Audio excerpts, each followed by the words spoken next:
How to win in Block Blast game. I'm gonna guide you through the process on how to do it. Let's get started. First of all, on your phone, launch the Block Blast game. After you're in the app, make sure that you are logged in with your account. Now you can head over to any game modes. Here you have Adventure and the Classic mode. For now, select the Classic mode. Now in order to win in Block Blast, you need to make more combos. So you can tap and drag these blocks and place it in the board to see where it fits. Try to make a combo like this. Your game score will be multiplied by 2 times, 3 times, 4 times like this. So you need to keep dragging where it fits.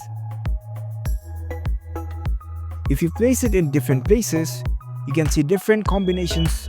For example, if I place it over here, I can get a combo with the other blocks. And it will multiply the scores many times. If you keep on pushing like this, you will eventually be able to win the Block Blast game. So that's it. That's how you can easily win Block Blast game. If you found this video helpful, don't forget to give this video a thumbs up and subscribe to our channel for more tech tips. Thank you for watching.